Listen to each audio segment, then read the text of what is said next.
కిన్నెరసాని ప్రాజెక్టుకు లీకేజీల భయం వెంటాడుతోంది. ప్రాజెక్టు నిండుకుండగా మారకముందే లీకేజీలతో నీరు వృధాగా పోతోంది.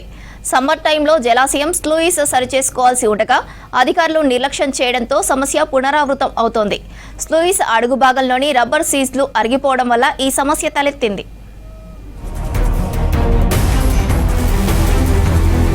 భద్రాద్రి కొత్తగూడెం జిల్లా పాల్వంచ మండలంలోని కిన్నెరసాని ప్రాజెక్టును 1966లో నిర్మించారు. ఈ ప్రాంతంలోని వ్యవసాయ భూములు, పరిశ్రమలకు నీటిని అందించేందుకు అప్పటి ప్రభుత్వం ఈ ఏర్పాటును చేసింది. తర్వాత ఈ ప్రాజెక్టు బాగోగులను ఇరిగేషన్ శాఖకు అప్పగించడం జరిగింది. ఈ నీటి ఆధారంగా 1971లో Kothagudem thermal power station O&M ప్లాంట్ను నిర్మించి ఉత్పత్తిని ప్రారంభించారు. దశల వారీగా విద్యుత్ ఉత్పత్తి చేస్తూ 8వ దశ వరకు విద్యుత్ ఉత్పత్తి కేంద్రాలను నిర్మించారు. విద్యుత్ ఉత్పత్తికి ఈ ప్రాజెక్టు కీలకంగా మారింది.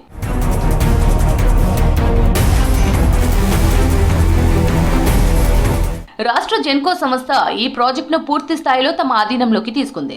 విద్యుత్ ఉత్పత్తికి అవసరమయ్యే నీటిని పరిగణలోకి తీసుకొని మిగతా నీటిని సాగు భూములకు, పాల్వంచ, కొత్తగూడెం మున్సిపాలిటీ ప్రజల దాహార్తికి విడుదల చేస్తున్నారు. ప్రస్తుతం ప్రాజెక్టుకు స్లూయిస్ రబ్బర్ సీజ్ లీకేజ్ పెద్ద సమస్యగా మారింది. డ్యామ్ మొత్తం కూడా లీకేజీలు ఎక్కువై పరోక్షంగా 4 గేట్లు, ప్రత్యక్ష 4 గేట్లు లీకులు కావటం వల్ల నీరు డ్యాములో నిల్వ లేకుండా బయటకు వెళ్తున్నది.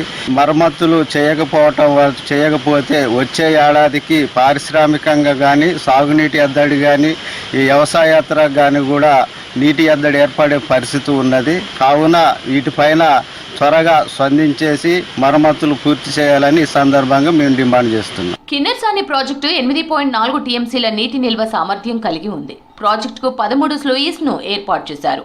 ఏటా తొలకర్ నుంచి సెప్టెంబర్ వరకు ఎగువ ప్రాంతం నుంచి వచ్చే నీరు జలాశయానికి చేరుతోంది. 407 అడుగుల మేరకు నీటిని నిల్వ చేసి ఆపై జలాలను స్లూయిస్ నుంచి దిగువ ప్రాంతాలకు విడుదల చేస్తుంటారు. జలాశయంలో ఉన్న మిగతా నీటిని విద్యుత్ ఉత్పత్తి వినియోగానికి నిరంతరంగా వినియోగిస్తున్నారు. ఈ ప్రాంతంలోని 10,000 ఎకరాల సాగునీటికి 1 టీఎంసీ వాటర్ను కేటాయించారు. 0.5 టీఎంసీని తాగునీటి అవసరాల కోసం సరఫరా చేస్తున్నారు. ప్రాజెక్టుకు సంబంధించిన మరమ్మతులు పూర్తి స్థాయిలో విద్యుత్ సంస్థ చూస్తోంది. డ్యాం పర్యవేక్షణను అధికారులు ఎప్పటికప్పుడు పరిశీలిస్తూ తగు సిబ్బందిని అప్రమత్తం చేస్తున్నారు. 5 ఏళ్లకు ఒకసారి మరమ్మతులు చేయాల్సి ఉంటుంది. ఈ మరమ్మతుల్లో స్లూయిస్ లీకులపై దృష్టి పెట్టకపోవడంతో సమస్య తీవ్రంగా మారింది. కిన్నెరసాని ప్రాజెక్టు సంబంధించి ప్రతి 5 సంవత్సరాలకు ఒకసారి మరమ్మతులు చేసి నీటిని నిల్వ ఉంచేటోళ్ళు ఈసారి ఏమైందో తెలియదు, గవర్నమెంట్ పట్టించుకోకపోవడం వలన ప్రాజెక్టుకు సంబంధించిన గేట్లలో నుంచి నీళ్ళంతా వృధాగా లీకేజీలు అయ్యి నీళ్ళంతా వృధాగా పోవడం వలన ఇటు త్రాగునీటిని తాగడానికి కానీ, అటు పారిశ్రామికంగా కానీ, వ్యవసాయం కానీ ఇబ్బంది అయ్యే పరిస్థితి ఉంది. కాబట్టి వీటిని మరమ్మతులు చేయించి అధికారులు చొరవ తీసుకొని మరమ్మతులు చేయించి నీటిని నిల్వ చేయాలని కోరుకుంటున్నాం. 2012లో ప్రాజెక్టు నీరు పూర్తిగా అడుగంటిపోవడంతో సమస్యలు తలెత్తాయి.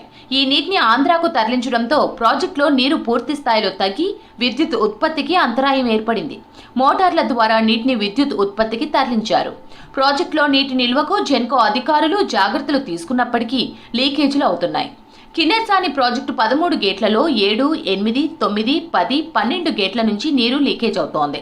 రబ్బర్ సీజ్లు పూర్తిగా అరిగిపోవడం వల్ల ఈ సమస్య తలెత్తింది. ప్రాజెక్టు స్లూయిస్ అడుగు భాగంలో రబ్బర్ సీజ్ అరిగినట్లు అధికారులు గుర్తించారు. 383 అడుగుల వరకు నీటి మట్టం తగ్గితే రబ్బర్ సీజ్ మరమ్మతులు చేసేందుకు అవకాశం ఉంటుంది. పాల్వంచలో కిన్నెరసాని డ్యాము 13 గేట్లు ఉన్నాయి. ఆ గేట్లకు సంబంధించి ప్రతి 5 సంవత్సరాలకు ఒకసారి వాటిని రిపేర్ చేయాల్సినటువంటి అవసరం ఉంది. ఆ గేట్ల కింద ఉన్నటువంటి లబ్బర్లను మార్చాల్సినటువంటి అవసరం ఉన్నది. కానీ అధికారులు వాటి మీద సరైన చొరవ చూపక ఇప్పుడు లీకేజ్ అయిపోతున్నటువంటి పరిస్థితి ఉన్నది. 2012లో ఒక్కసారి మాత్రమే చేశారు. ఆ తర్వాత ఇప్పటికీ దాన్ని ముట్టుకున్న పరిస్థితి లేదు. అంటే గత 13 సంవత్సరాల కాలంలో ఎప్పుడు కూడా వాటిని ముట్టుకోకపోవడం వల్ల స్టోరేజు నీటి మట్టం మొత్తం తగ్గిపోతూ ఉంది, స్టోరేజ్ శాతం తగ్గుతూ ఉంది. దానివల్ల విద్యుత్ ఉత్పత్తికి నష్టం జరుగుతూ ఉంది, వ్యవసాయానికి నష్టం జరుగుతూ ఉంది. అక్కడ మిగతా ఉన్నటువంటి కొన్ని నీటిని సంబంధించి వాడుకునేటువంటి వనరులన్నిటికి కూడా నష్టం జరుగుతూ ఉంది. ప్రాజెక్టులో ప్రస్తుత నీటి మట్టం 396.50 అడుగుల్లో ఉండటం వల్ల రబ్బర్ సీజ్ల మరమ్మతులు చేయలేని పరిస్థితి ఏర్పడింది. ఈ లీకేజీల వల్ల నీరు వృధాగా పోతోంది. సమస్య మరింత ప్రమాదకరంగా మారే అవకాశం కనిపిస్తోంది.